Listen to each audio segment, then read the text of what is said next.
Muy buenos días.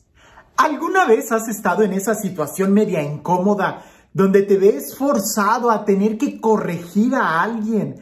Tener que decirle algo a alguien, por ejemplo, te huele la boca, o decirle, hey, tienes el cierre del pantalón abajo, o decir algo que a veces es un poco incómodo, o peor aún, cuando tienes que corregir a alguien en algo que hizo y que hizo mal y que te pone en esa situación donde piensas, se va a enojar si le digo eso, y efectivamente se enoja.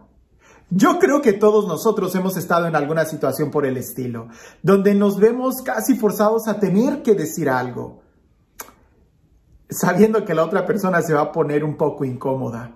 Pero ahora te pido que, así como todos hemos pasado por una situación así, quiero que trates de recordar una situación en donde ha sido al revés, donde alguien te ha tenido que corregir, donde alguien te ha tenido que decir algo que tú no esperabas, que te han tenido que decir algo que obviamente tienes que cambiar. ¿Cómo lo has tomado? ¿Te has enojado? ¿Te has molestado? ¿Has agradecido? Yo te puedo decir que en mi vida he tenido de todo, momentos donde inmediatamente me doy cuenta que cometí el error y he tenido como que ese bochorno de decir, ¡ay! ¿Por qué lo hice? También ha habido momentos en donde me he enojado y lo he negado y después recapacito y digo, sí cometí el error. También he tenido momentos en donde me ha costado reflexionar y llegar hasta el punto de decir, es cierto, o que lo he agradecido de una manera muy rápido. Ha habido de todo. Lo importante es la capacidad de poder darnos cuenta de cuando estamos en el error. A veces nos toca mucho más tiempo de lo que imaginamos, pero es importante tener esa actitud de una autocrítica y para eso nos va a ayudar el escuchar lo que los demás tienen que decirnos. Hoy en el Evangelio vamos a ver una situación muy peculiar y que se repite mucho en el Evangelio. Estoy seguro que también en nuestra vida se repite mucho. Lo importante es, ¿qué estamos haciendo? Dice así el Evangelio. En aquel tiempo Jesús fue a Cafarnaúm, ciudad de Galilea, y los sábados enseñaba a la gente. Todos estaban asombrados de sus enseñanzas porque hablaba con autoridad. Había en la sinagoga un hombre que tenía un demonio inmundo y se puso a gritar muy fuerte, «Déjanos. ¿Por qué te metes con nosotros, Jesús Nazareno? ¿Has venido a destruirnos? Sé que tú eres el Santo de Dios». Pero Jesús le ordenó, «Cállate y sal de ese hombre». Entonces el demonio tiró al hombre por tierra, en medio de la gente, y salió de él sin hacerle daño. Todos se espantaron y se decían unos a otros, ¿qué tendrá su palabra? Porque da órdenes con autoridad y fuerza a los espíritus inmundos y estos se salen. Y su fama se extendió por todos los lugares de la región.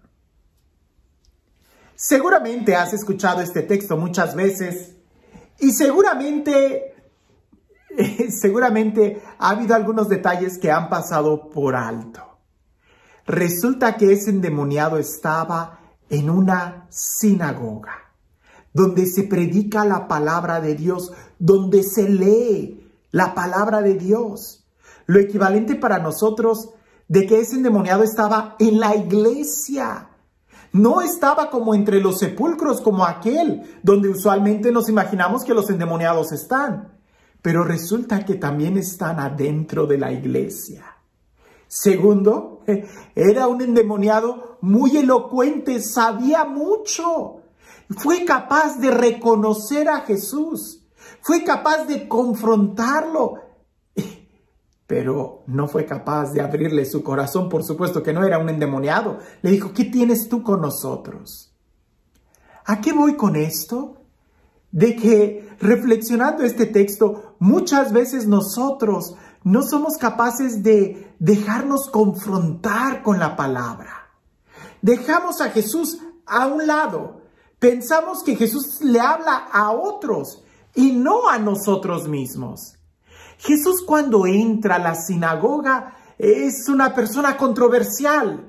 Jesús cuando entra a la sinagoga habla con mucha fuerza, como dice el Evangelio. Jesús cuando entra a la sinagoga entra con una determinación, con un aplomo, con una firmeza. Seguramente más de uno ha de estar pensando, entonces debemos de hacer mucho escándalo en la iglesia. No. Lo que tenemos que tener muy claro es que Jesús siempre busca confrontar nuestra vida.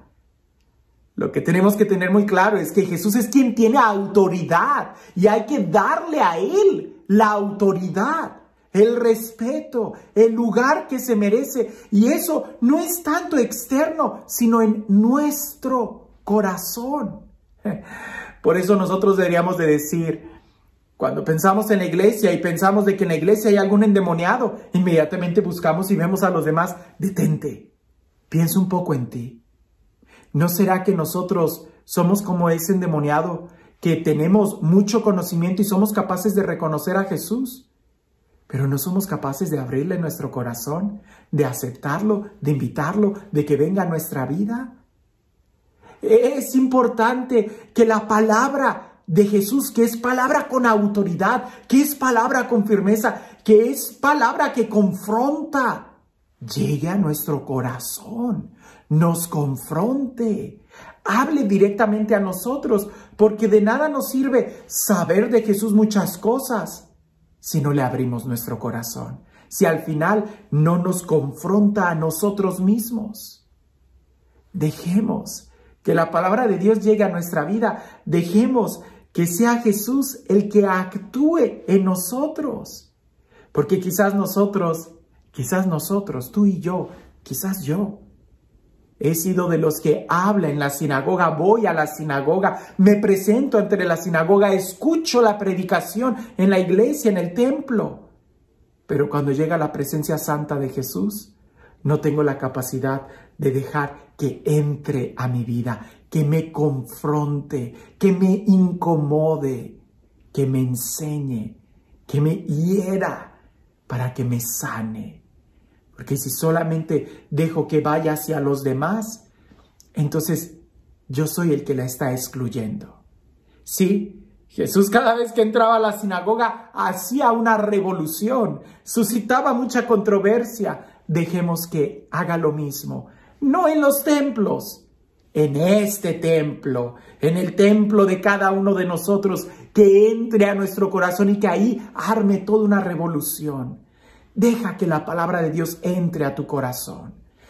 ¿Estamos conscientes, si esa pudiera ser la pregunta el día de hoy, estamos conscientes que Jesús entra a nuestro templo, a nuestra vida, con autoridad? Es Él el que tiene la autoridad, no nosotros. ¿O no será que nosotros estamos tan habituados a ir a la iglesia que somos capaces de reconocer y hablar de Jesús, pero no de dejarle entrar? ¿Cómo puedo saber que Jesús ha entrado a mi corazón cuando es Él el que tiene la autoridad? Cuando yo soy el que le obedezco, cuando yo soy el que dejo que su reino reine en mí. Esa es la clave. Que la autoridad de Jesús no esté sobre los demás, sino sobre mí. Que se note que yo obedezco a Jesús, que yo soy discípulo de Jesús, que yo oro, que yo doblo mis rodillas delante de Él. Ahí es donde entonces voy a saber que Jesús ya entró a mi corazón y no solamente que yo sé quién es Él. Los demonios también reconocen que Jesús es el Señor, pero los demonios no le obedecen. Tú y yo reconocemos que Jesús es el Señor. La pregunta es, ¿le obedecemos? ¿Lo reconocemos como la autoridad de nuestra vida y le damos toda la autoridad? ¿O solamente nos contentamos con decir, Jesús tiene la autoridad? Sí, pero ¿tiene autoridad sobre ti? Esa es la pregunta. Y este Dios, el Dios del amor, el Dios de la vida, el Dios de la paz, el Dios que ha venido a sanarnos, a liberarnos, a restaurarnos, a elevar nuestra dignidad, que sea Él quien el día de hoy nos bendiga. En el nombre del Padre, del Hijo y del Espíritu Santo. Cuentan por ahí que en un edificio de varios pisos, de esos departamentos estilo Nueva York, una señora, una joven, sale de bañarse de la ducha y como se espera que alguien salga de la regadera, pues sale desnuda y va a alcanzar la toalla cuando en eso ve que en la ventana había uno de los que limpia las ventanas en un andamio que le estaba viendo sorprendido y ella también se queda petrificada viendo a él. Y el hombre con esa mirada de deleite y esa sonrisa pícara le dice: señora, joven, ¿nunca ha visto a un limpiabrisas? Y aquella mujer petrificada no sabía qué hacer. A veces a nosotros nos pasa así cuando escuchamos la palabra de Dios. Nos quedamos petrificados y no sabemos qué responder. O algunas veces, cuando respondemos muy rápido, respondemos incoherencias. Nos enojamos, negamos, rechazamos. Ante una situación así, lo primero que debemos de hacer es tomar conciencia de cómo estamos, porque quizás hay algo que está desnudo en nuestro corazón que tiene que ser cubierto con el amor de Dios. Antes de rechazar, de criticar, date cuenta cómo estás. Y que no te pase como aquella joven que se quedó petrificada. En lugar de agarrar la toalla y taparse, en lugar de cerrar las cortinas, en lugar de avanzar a otra habitación, se quedó ahí. ¿Qué es lo que haces tú cuando alguien te corrige? ¿Qué es lo que haces tú cuando escuchas la palabra de Dios? ¿Te corrige la palabra de Dios? ¿Te quedas petrificado? ¿La esquivas? ¿La ignoras? ¿Ni cuenta te das? Jesús tiene autoridad. La pregunta es, ¿tiene autoridad sobre ti? ¿Ya le diste el señorío a Jesús sobre tu vida? ¿Ya lo reconociste como el Señor de tu vida? Eso hace la diferencia. Que tengas un excelente día.